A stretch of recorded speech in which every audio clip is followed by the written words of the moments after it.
Hello, welcome to today's webinar. We'll just give like a short minute for people to trickle in, but I don't like to punish the people who are here on time, so we won't wait too long.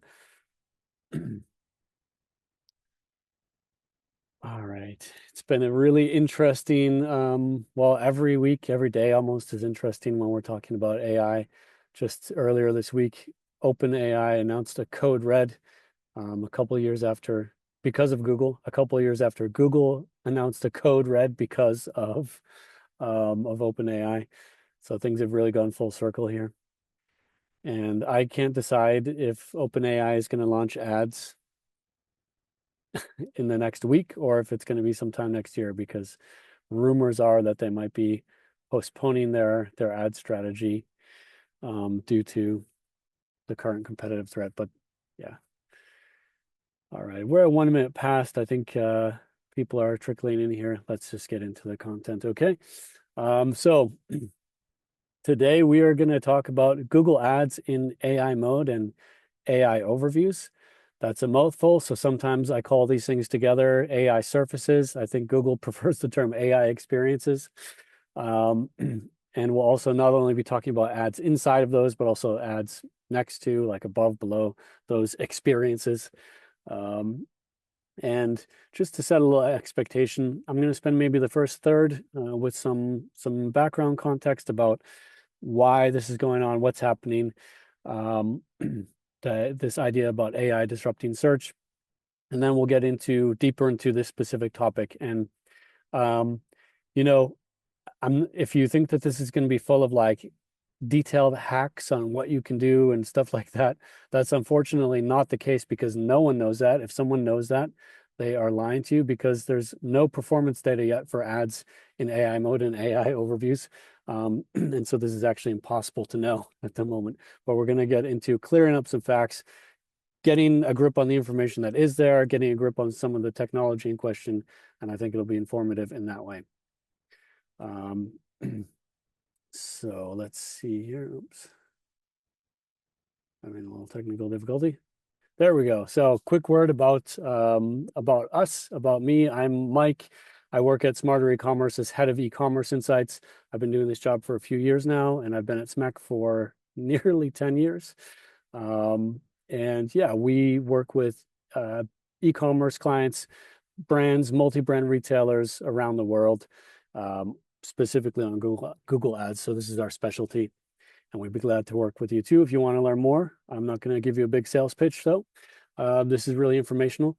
And yeah, that's what we do try to do. We try to lead the market with conversations and information, and that's made us a trusted source at all kinds of industry and journalistic outlets. And that's something that we're really proud of and we've worked hard on. So to the question, is AI disrupting paid search? We'll be talking about this for a few minutes. No. No, I'm just going to present you with a narrative violation, because for a long time, the idea was that Google is cooked. Google is in so much trouble. They themselves, as I mentioned in a prelude, if you were here, they themselves announced a code red not that long ago in the grand scheme of things, 2 years ago. But we see that this was true in Q2. It's true again in the most recently reported quarter, Q3, that search revenue is up year over year, double-digit growth. And I can't understate how impressive that kind of growth is when we're talking about a scale of like 56 billion US dollars. It's just a massive scale, and to see that kind of growth continuing, everything seems fine and dandy. There is the possibility that they are, pardon my French, they're like a chicken with their head cut off and they're still running around. They just don't know that they're dead yet. Maybe it's a Nokia moment or a Kodak moment or something like this, but I don't think so. And we'll talk about some reasons why for that. But first off, let's see how OpenAI might stack up against Google. There are many ways of looking at this, and we'll look at three different kind of lenses here. First, we're going to look at self-reported query volume. Google is the big bar with a self-reported 5 trillion annual queries. And OpenAI is at a self-reported nearly 1 trillion. So about 1/5 the size based on self-reported query volume.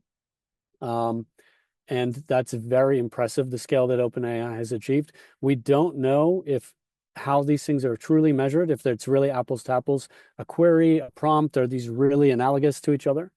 And we'll get into a kind of a more segmented view on that data in a second. But here's another view. I saw Google presenting these numbers themselves. These are similar web numbers, so it's not Google's internal data or anything like that, because of course they don't have internal data about ChatGPT's visits. But looking at website visitors, unique visitors, Google looks quite flat over time. It's hard to see if there's even a trend in here, but it looks to me, I would say flat, and that is probably good, all things considered, because we see that ChatGPT is climbing dramatically. And, you know, by Google's reckoning here, based on similar web numbers, Google is 3 times the size of ChatGPT.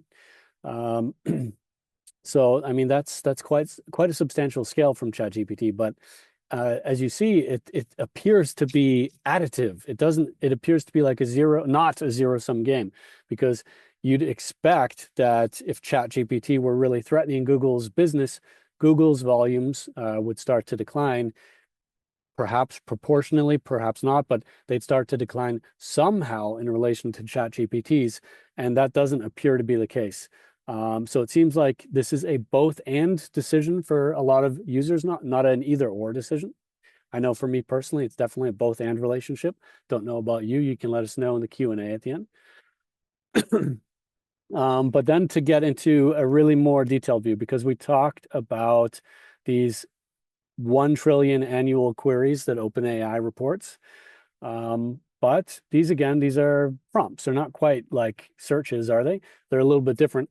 So OpenAI last month, I think they had a research paper that included this very interesting diagram. If you're on LinkedIn much, I bet you've seen it on LinkedIn.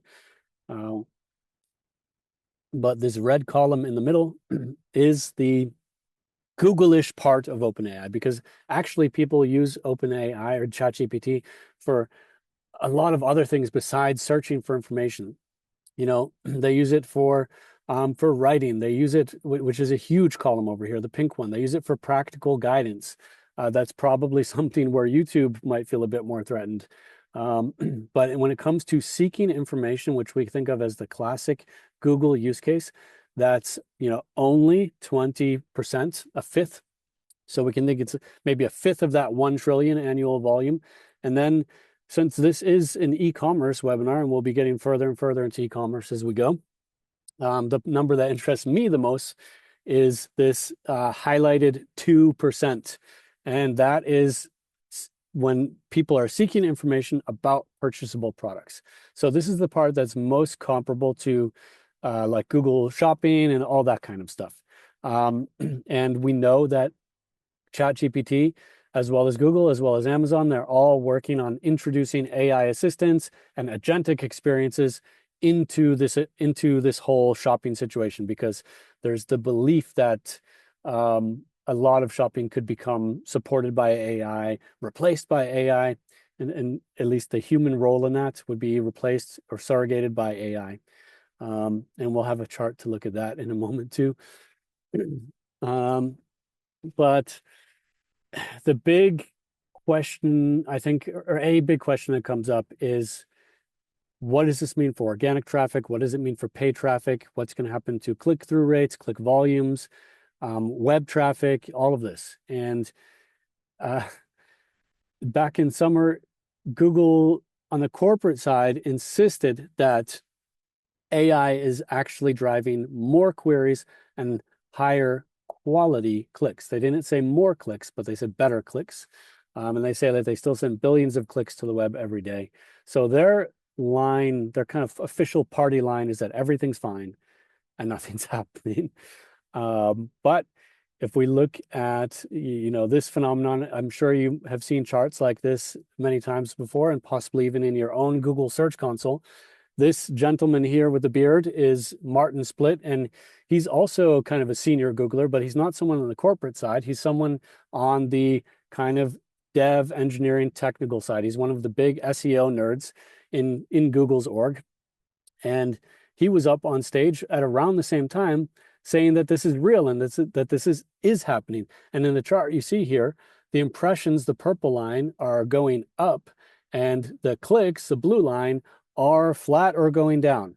So these two things are decorrelating, decoupling, and it's not going in the direction that people would want.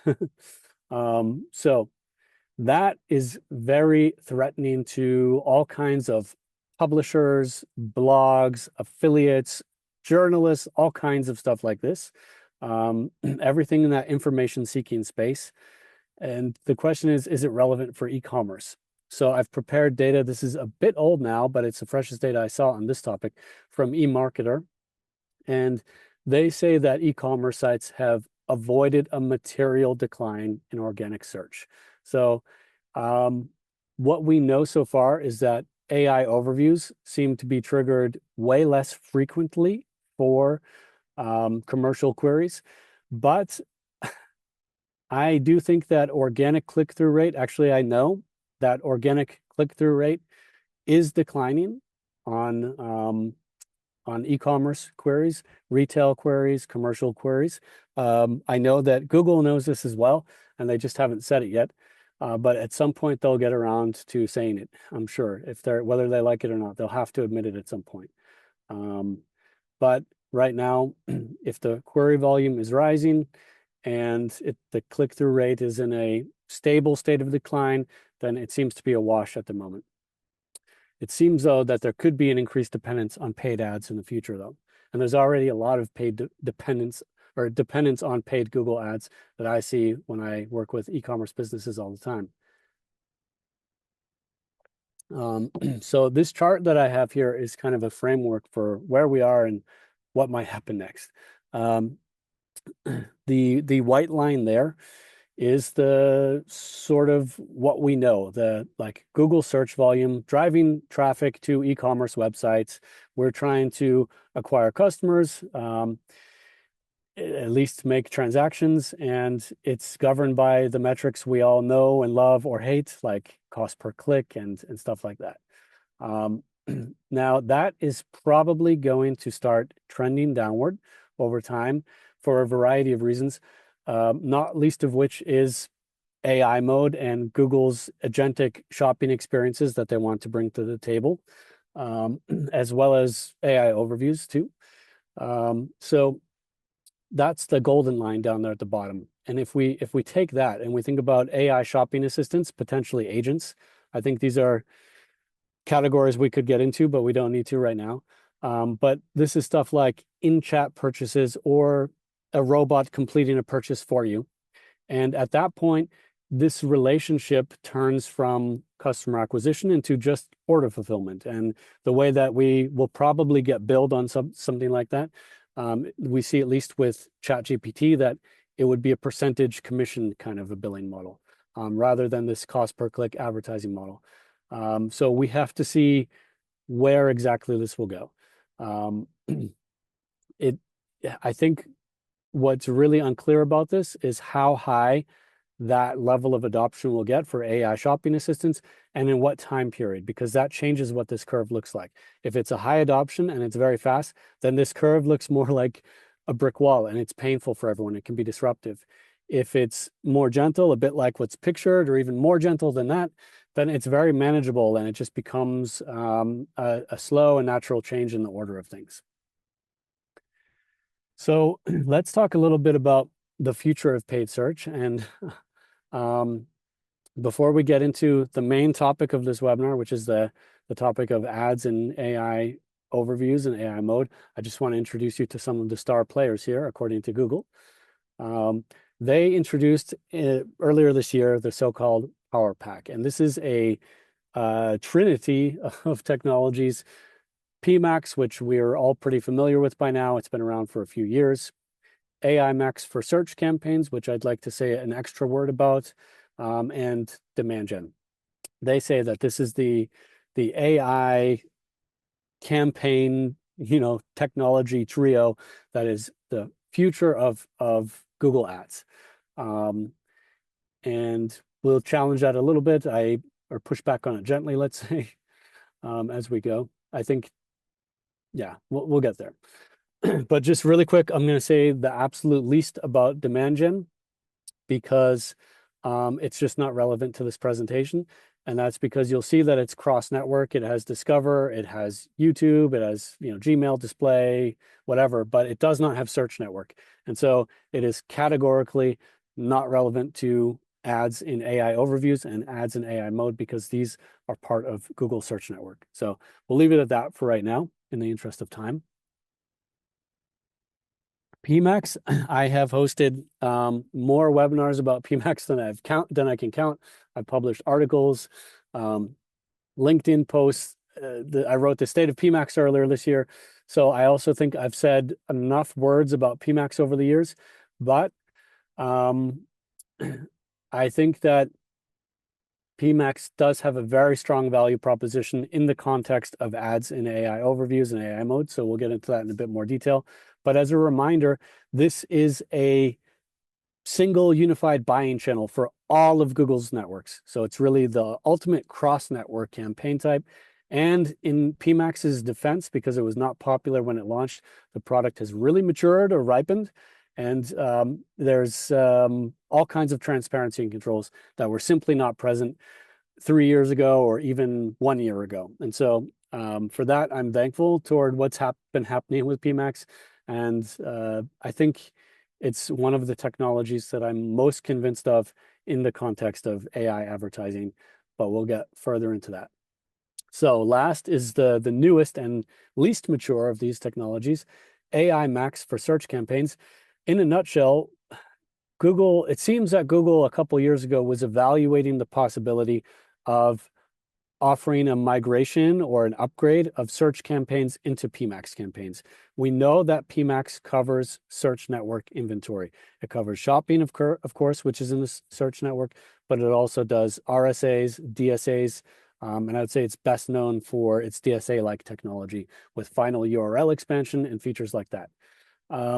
I think the idea of migrating search campaigns to PMax was a non-starter for most advertisers.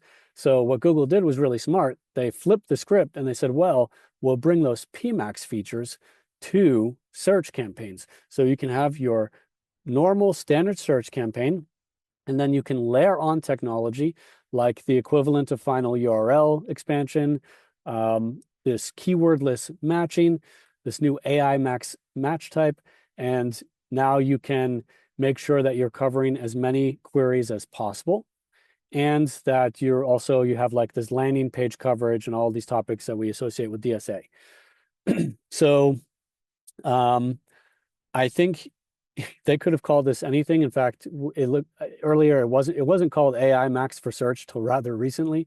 I think they considered calling it PMax for search and all kinds of things, but they were very shrewd here. They saw the amount of attention and hype occurring with AI, and they called it AI Max of all titles.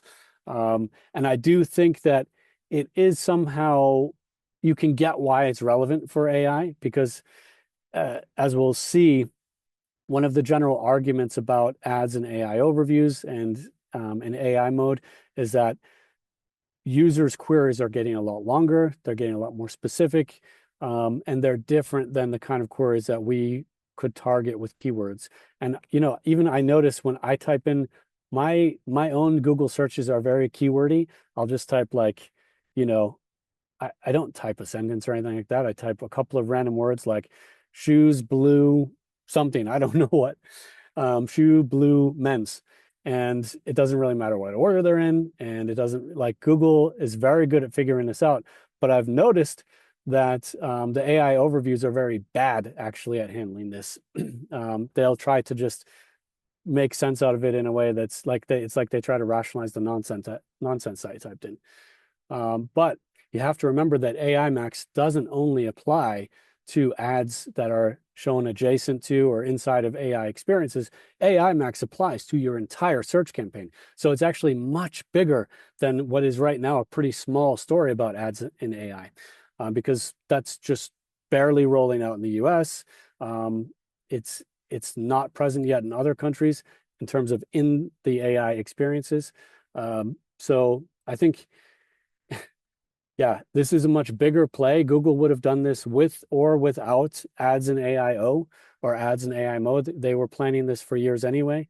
And I'm going to show you something right now to help you understand a little bit about what AI Max does. I haven't published this data anywhere yet. You're the first people to see it. And just to explain what you're looking at here, what's very interesting is that, yeah, you can go into your own Google Ads account. If you have AI Max activated, you can go and replicate this for yourself. And you can report the keyword match type and the search term match type, and then add in impressions and whatever other metric you want. Here I looked at impressions, okay? And what I found is that the AI Max search type, which is new, there is no AI Max keyword match type because AI Max is keywordless. It's not a targeting thing. It's basically broad match, and we can see that here because AI Max as a match type almost never matches against broad match keywords because broad match keywords are already broad match. That's already taken care of. But AI Max does, in 20% of AI Max impressions, they make phrase match broader than it was. And in as many as 80% of these impressions, they make exact match effectively broad match. They make it broader than it was. So this is the core function of at least the keywordless technology. And this is exactly what Google says it will do. It says it will kind of broaden your coverage. So it takes these narrow areas like exact match and it makes them act like broad match. This is also why Google says in their case studies that AI Max doesn't have much impact on accounts where broad match is highly adopted. It's going to have a lot more impact on accounts where exact match is very prominent. And that's because there's no work for AI Max to do at a keyword matching level or a search term matching level. There's nothing there to do in a broad match account. The work is all there to be done in an exact match account. And, you know, there are more, it's always hard when I produce these analyses. I have to find the fairest possible way of presenting it. And there are different ways that I can crunch these numbers that will yield different results. And this is an editorial decision in the end. It's an active interpretation, which one to share. But I'm very confident in saying that at least 2/3, 66% of the time, it's on exact match. And I think it's more like 80%. So this marks sort of an erosion of exact match, you could say. And according to Google's sort of philosophy, this is a way of making sure that you can match to all of these detailed prompts that people will be typing in Google search from now on and in Google AI mode. That's the idea, is that those exact match is not up to the job. And this will help you still be shown in those placements. But you also have to remember that this technology will not only impact those auctions, but every other auction in your whole account potentially. So now let's get into really the heart of it with Google Ads in AI surfaces. We're finally there. So first off, let's just have kind of a status quo check of where we are. There are three, actually there's even more, but yeah, there are three main ways that this can appear. The ads can appear above and below AI overviews in a normal search engine result page, and that's already happening everywhere. It's available in 200 countries in every language. That is fully scaled. That's just happening now. And then what can additionally happen is that ads can appear inside of AI overviews, actually integrated into that unit, or inside of AI mode. And those are right now US only. They're in the process of testing and scaling up. They'll be coming to select English-speaking markets soon. If you live in another English-speaking market and you've seen this without using VPN, please let us know in the comments. We'd love to hear it.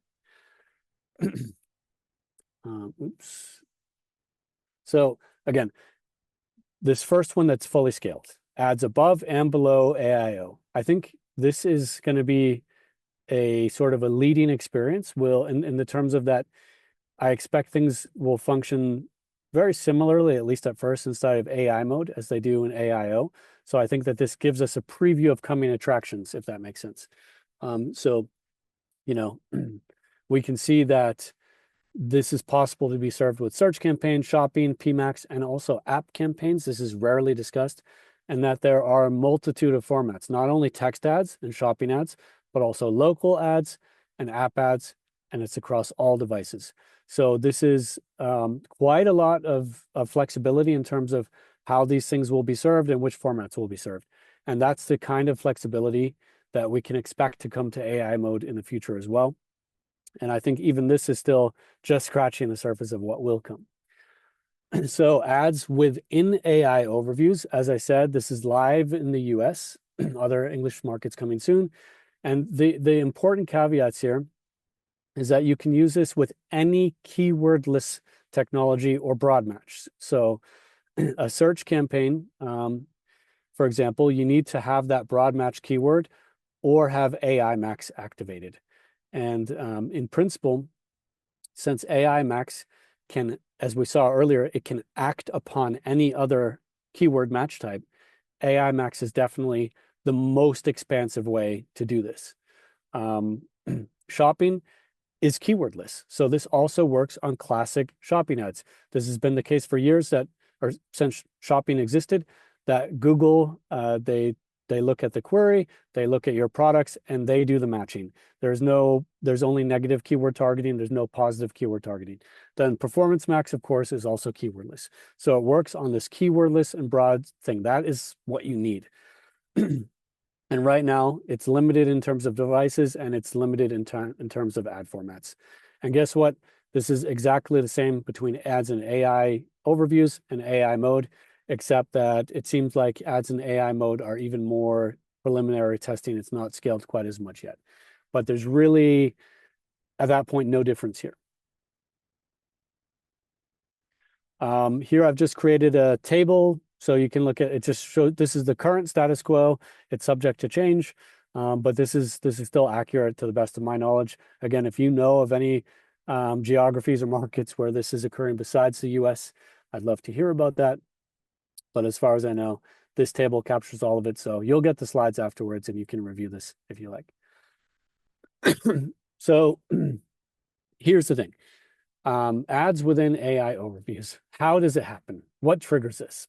And this is Google's explanation, and I would kindly, I'd kindly just disagree with it a tiny bit, but let me walk through it. So they have this kind of Venn diagram here where you see all search result pages, all search terms, and they say that whenever there's a complex search or any kind of a search with no right answer or a question with no right answer, that AI overviews can be triggered there. And then when there are commercial searches or ones with high purchasing intent or however, and if there are ads that are relevant enough to that, then they will also serve ads inside AI overviews. Now, the part of this that I kind of object to is that in my experience, AI overviews do not trigger on complex searches. They do not trigger on no right answer searches. They trigger on almost every search that I type in. I don't know if you have a different experience, but they're, I would say 90% of the time or more, I'm getting an AI overview, at least for informational queries. For shopping queries, a bit different, but the next key thing to consider here is, they mention here that there needs to be quality ads relevant to the user's context for the ad to then appear. And let's discuss that for a second.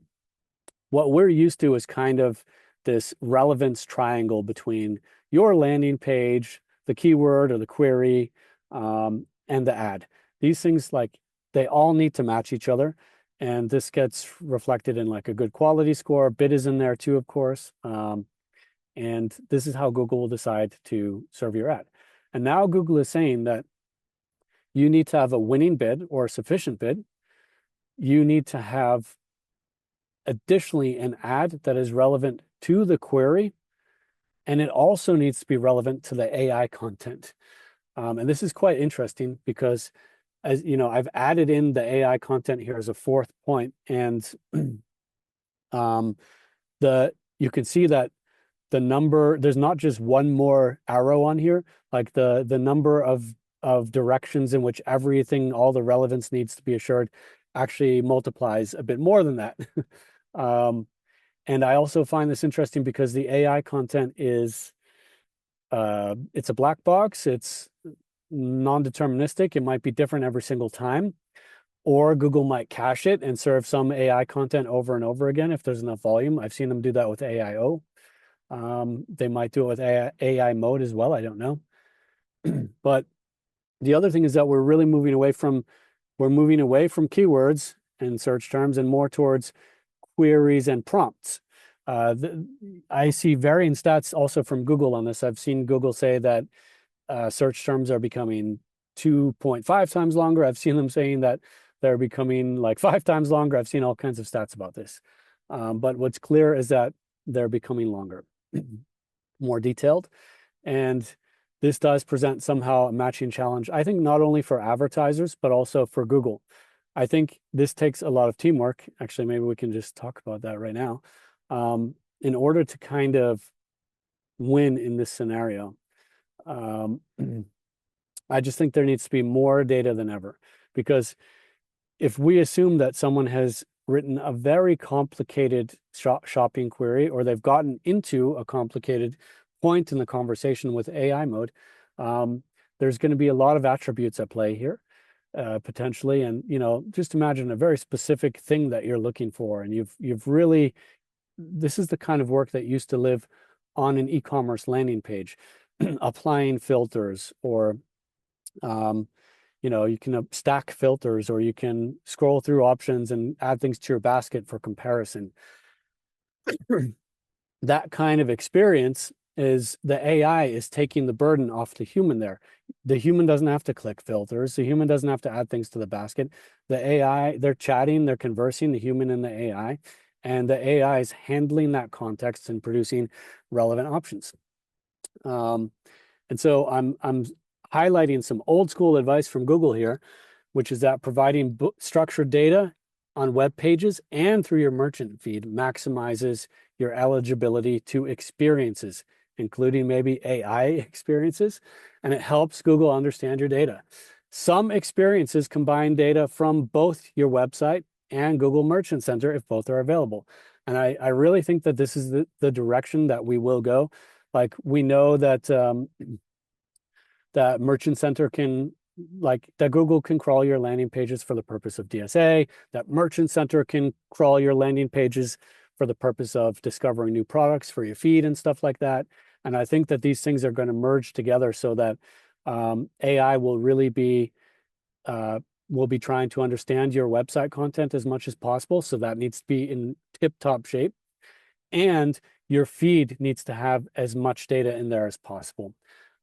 This is the way, like, that you can master these new surfaces. And just to make that a bit more concrete, here is a screenshot of what that looks like inside AI overviews. The top two are organic products that were surfaced by the AI, and the bottom two are sponsored ones that were added right there underneath them. And, you know, ideally, you want to be present in both of these positions, or at least one of them, in order to be discoverable. And I think that in both cases, it depends on the AI being able to discover your products, being able to learn about your products, having as much so that your products, that they can even be determined if they are relevant or not to the conversation. So this is not a Q&A, this is FAQ first. I have one slide prepared here, but actually I want to jump into a blog post that I wrote recently about this. Hold on, yeah. I'm just gonna switch modes here for a sec. All right. So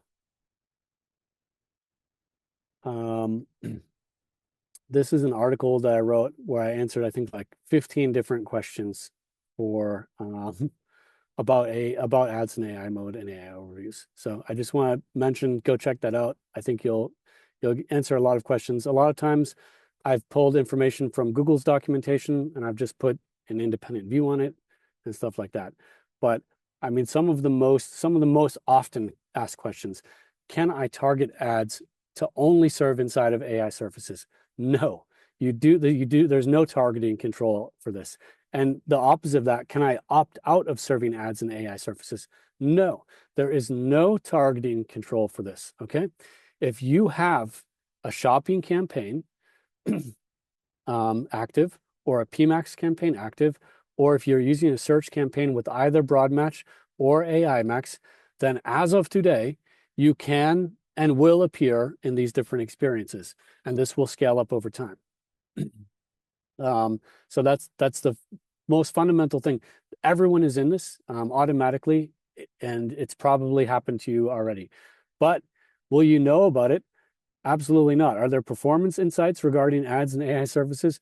No, Google is not. There's no segmented reporting. They're not making any statements about how these ads are performing either. If you listen to their transcripts, the transcripts of their earning calls, this is the closest you'll get to that kind of information. And they make statements like, consumers have found these ads helpful. So they don't want to talk about the performance right now. They're not ready for that.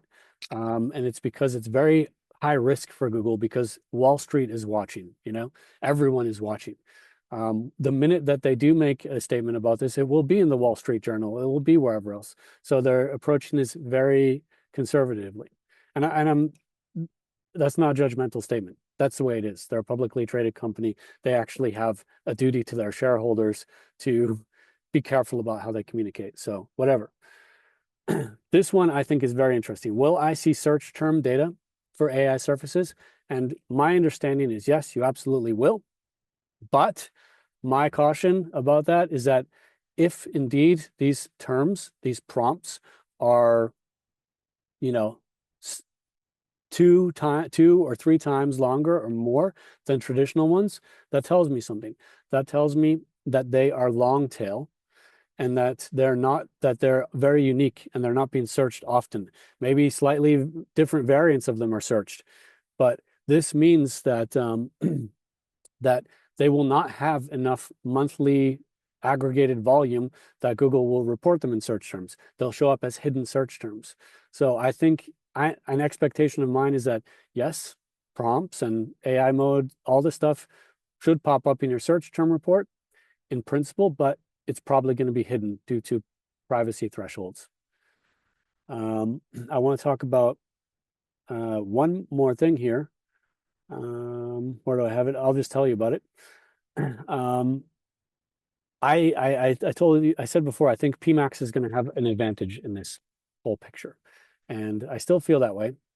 The reason why is that Google, here, I'll stop sharing now, because we're going to get into Q&A after this. Google has stated that it's not only important to have really good feed data, but it's also important to have really good assets in a wide variety of formats and stuff like this. But right now, there are only text and shopping ads in these contexts, right? But it tells us, they talk about that there will be richer experiences coming. And so we can imagine that PMax will have a distinct advantage over shopping in the future, because PMax has access to a lot more assets. And these assets can be used to enrich search ads. They can be used to enrich shopping ads potentially, or different kinds of formats. Maybe video ads can appear in these contexts. We don't know exactly what's going to happen yet, but it does seem like in the intermediate term, there's no difference between shopping and PMax that I can tell in this context. But in the longer term, PMax will serve a richer variety of ad experiences and will probably become the go-to campaign type for ads in AI overviews and AI mode. As for AI Max, that remains to be determined.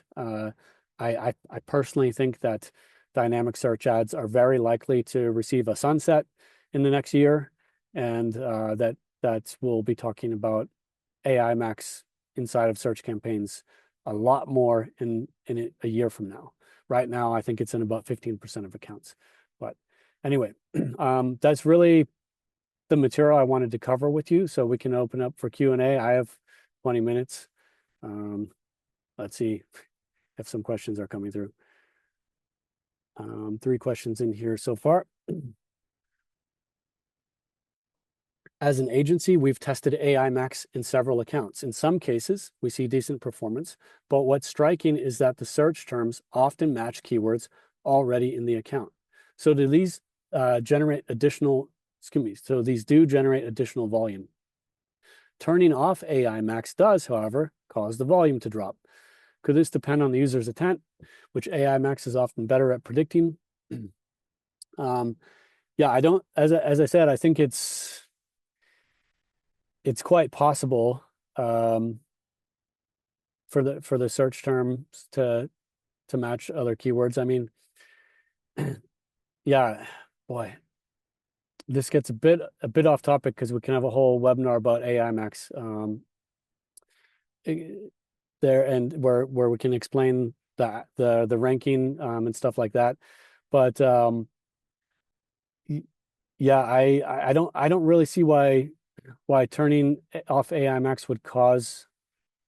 Yeah, I'm not sure. Like maybe it's just something about the landing page expansion, because what we have to remember is that AI Max is not only a keywordless technology, it's also a DSA type technology. So I think what you're seeing there might be an effect of the DSA half of the technology, to keep it short.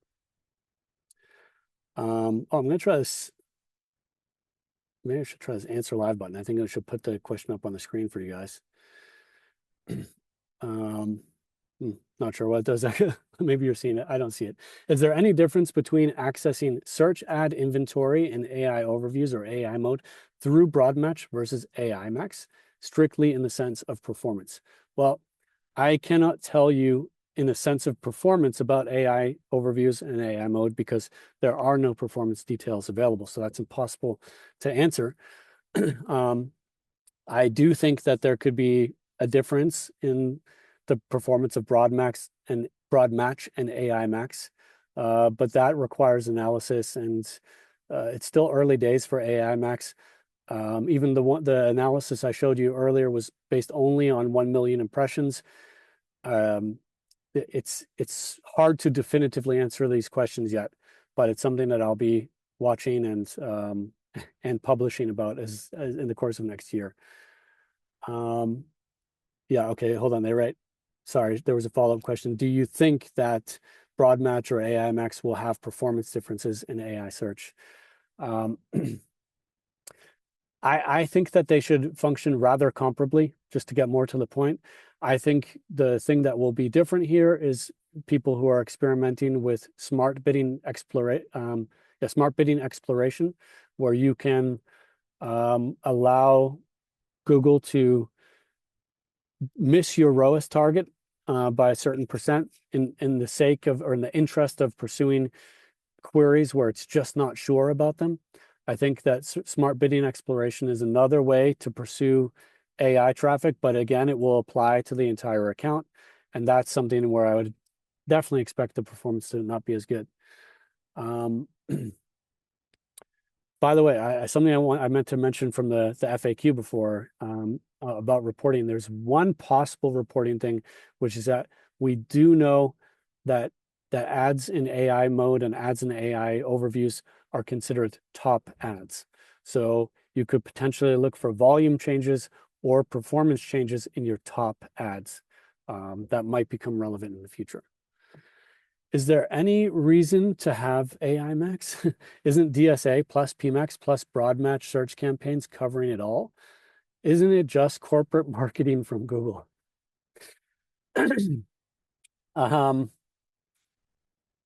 So I published data about this recently, and I found that AI Max users, I don't have the exact percentage off the top of my head, but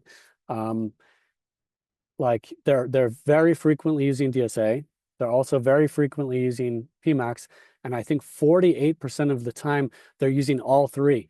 And so this is, for me personally, concerning, because I think that is too many entry points into the same search terms or the same auctions I think that it could potentially result in things like CPC escalation.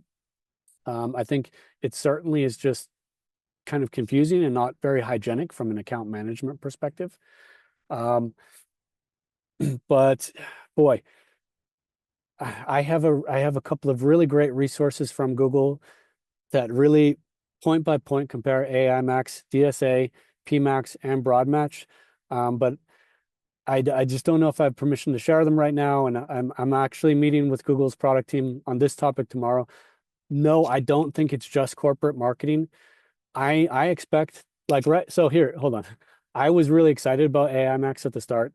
Now I'm a bit down on it, to be honest. But I do think that in a year from now, it's going to be more mature, and I'm probably going to be saying nicer things about it. That's what I think. I think that there are advantages to it, and it will work in time. But I think it's a very new product. Thanks. Someone shared the link to the blog post. I don't know if everyone can see that though, but just Google Beyond Blue Links, I think, and smec, and you'll find it. Google still works. Do you know accounts where AI Max actually broadens into helpful searches? In my test, a lot of AI Max questions. Well, in my test, I see lots of queries that don't match the campaign's content or intent at all. Well, yeah, I feel you. And I'm sure you might see similar type of things in broad match. Optimistically and speaking generously toward Google, they're also considering things that we don't know about, like the user's search history and stuff like that, which could make what seems like an irrelevant or less relevant search term that might be more relevant. They might know that that person's in market or whatever. So that's the optimistic answer to that. But I've certainly seen problems with AI Max. I've seen excessively generic queries. I've seen lots of competitor terms coming up. I think that's because it expands on exact match, and people use exact match on their brand terms a lot, and then it like says the competitor term is a broad match of their exact match brand term. I don't know, but listen, you can turn off the keywordless feature if you don't like it. You can also use negative keywords. There are controls. The thing that I will say about AI Max is they've made it transparent, and they've given us the controls we need to make it do better. So thank you, Google, for that, because we used to have to fight for 2 or 3 years to get to that point, and now they just ship the product that way. So these problems are not unfixable.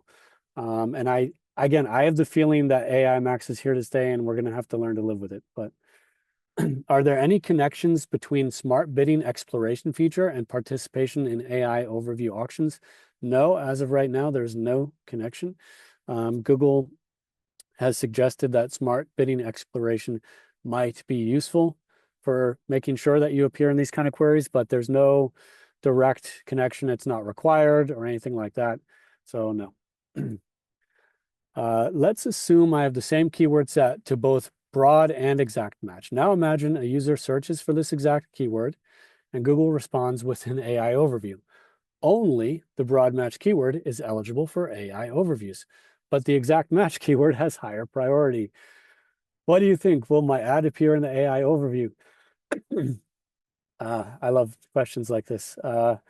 First off, you have to watch out because Google will flag this as redundant keywords, and they'll try to eliminate that if they can. But this kind of, to me, this makes a case for being redundant because I think your exact match keyword would be ineligible to serve there. That's right, based on what we know. So you would need the broad match version of it to serve. So despite the higher priority, I think that the keyword is just not eligible to show because of the match type, and broad match would take it. So that's my unconfirmed by Google answer, but that's what I think. I know it's a thought question or a hypothetical question and maybe off topic, but I will take my chance. How do you see the future as a PPC manager? How much time do we have left? Listen, I see it pretty optimistically, to be honest, because, and this is something a few years back I had made an assessment that the value of human expertise was potentially diminishing in relation to Google Ads and this space. But in the meanwhile, I've seen the opposite to prove true, despite my expectations. And Google is taking a very different strategy here than other platforms. If we look at Meta, they have talked about that they really think that these roles will be obsolete, both in-house and agency side, that these things will be obsolete in the future, that's even a stated goal of theirs, that the thing just runs itself perfectly from end to end, and you just need to report the numbers at the end of the month. Google, on the other hand, they've complexified their product strategy. A couple of years ago, or not a year ago, I was talking about PMaxification, and that all roads lead to PMax, and that Google is rebuilding the future of the platform inside of PMax. And boy, was I wrong, because they've now taken this kind of trifold strategy with the Power Pack. I think they realized that PMax was not it was kind of a Maslow's hammer problem, maybe you could say, but it was not the magic wand that they thought it was. And these things are getting more complicated. There is now search term reporting in PMax. There are now negative keywords in PMax. There's different placement exclusion possibilities that were not possible. There's more placement data, the channel performance report. There's demographic exclusions. There's device targeting. It's actually all there's actually more to do now than there was 18 months ago. And so I think in that sense, it's a positive trajectory. Now, on the other hand, Google is also building ads manager agents and stuff like that. They're testing this stuff. So they're hedging their bets. They're doing both things at once. But I think in the intermediate term, there's no clear risk toward a PPC manager's job. So there was your answer. Are AI Max ads more expensive for the advertiser? Which ad type is the most cost effective? Oh shit, hold on. I've run data about the match types compared to each other, and I have to look at that because I can't remember off the top of my head. But yeah, AI Max was listen, here's the thing. It was less efficient and it was more cost intensive. Let's describe it like that. But Google also said, like, the CPA was higher. So yeah, it was more expensive. But Google also says that the point of this is to reach conversions you wouldn't have gotten otherwise, incremental conversions, in the sense of on top to what you were doing, not in the sense of marketing incrementality, another topic. But as we know, every time you spend another dollar on an ad platform, especially, if you're at a certain point, if you're already spending a certain amount of money, your money gets less efficient. This is just a classic response curve or diminishing returns curve in advertising channels. Every advertising channel exhibits that. So it's no surprise that this match type that's designed to find stuff you were missing costs more. That's, I think, a fair case to Google on it. What disturbs me is that they put out these case studies where they say you'll get whatever % more conversions at a similar CPA. And I did crunch the numbers. Just look on my LinkedIn and you can find it. And it didn't work out that way, as a matter of fact. So, but it depends on your expectations. Maybe you're okay with that if it's actually delivering conversions you were missing before. If a search campaign is already not meeting its conversion goals in terms of target ROAS, could turning on AI Max improve performance? Well, this is a bit related to what I just said. I don't view that as that likely. I don't think that if you have a pretty well optimized search campaign, I think that there's not that much work for AI Max to do, and you should temper your expectations about the value that it's going to add. I think if you have a less well optimized search campaign, to put it delicately, then AI Max could be great. We've seen this with the search part of PMax before. Like, what we found is that we have some clients where they don't have great search campaigns, they don't have great search builds, and that the work that PMax was doing on the search side was really valuable for their account. It was great, and I would have the similar expectation of AI Max. But if you have a really fine-tuned machine, then I wouldn't expect that. And no, in general, I would not expect that AI Max is going to improve ROAS. Are you testing ways of measuring headroom or scale with all of these keywordless campaigns that accounts should rely less on things like search impression share and click share metrics? It seems hard to leverage these where most just say less than 10%, since broad match and AI Max can, in theory, match out to everything, making the search pool limitless. Well, that's a great question. I also, same experience with search impression share. I find it very frustrating in search campaigns. I think it's super valuable in shopping campaigns. Um, and in fact, a couple of years ago, I was working on a metric that I called headroom. I was working on this problem, but no, I haven't found a perfect way of solving it. So if you haven't any ideas, I'd love to hear them. Something that I'm looking at right now, actually, I was looking at this morning. There's this new product insights tab in the UI, and it'll start you in products, but then you can go to category, and it'll show you like search volume, and then it will show you your impressions. And I don't know. I'm trying to figure out if there's something there, and to figure out headroom or like what is your velocity, the velocity of your impressions relative to the search volume, to the index search volume, but it's hard to figure out.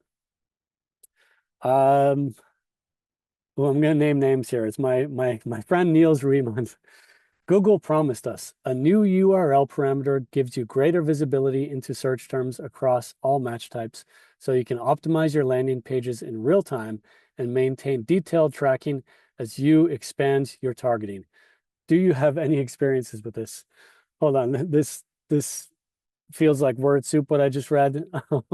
To be honest, I have to like reread that one more time. A new URL parameter gives you greater visibility to search terms across all match types. No, I'm not. Maybe you can clarify. I'm not sure uh, what that means. I'm not familiar with that URL parameter. Maybe I missed it.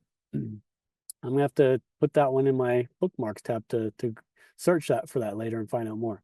But I mean, what you do have are there are these search term ad or headline landing page reports, which are like a subset of the search term report, and that goes in this direction. You can check out, you can see exactly which combinations are being generated, and so I think that is helpful. But I'm not familiar with the URL parameter. Do you think that large language models are more complementary to AI overviews and AI mode, or do you see them as competing with each other? Um, yeah,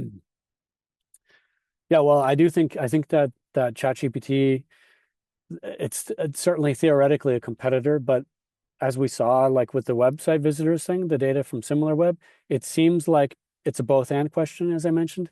And also, like I just think that Google is winning this race, and not even by a little, by a lot, in devastating fashion.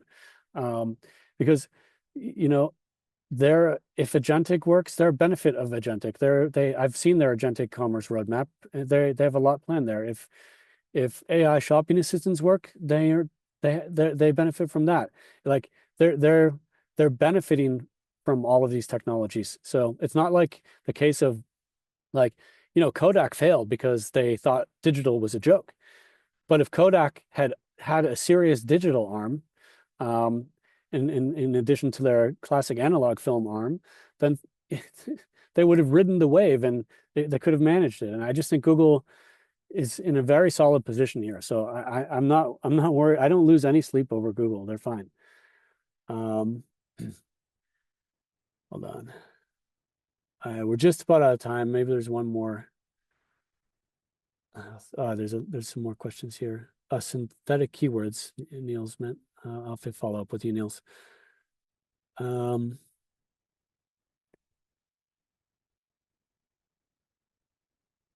have you often seen AI Max campaigns triggering successful keywords that the account was not bidding on yet?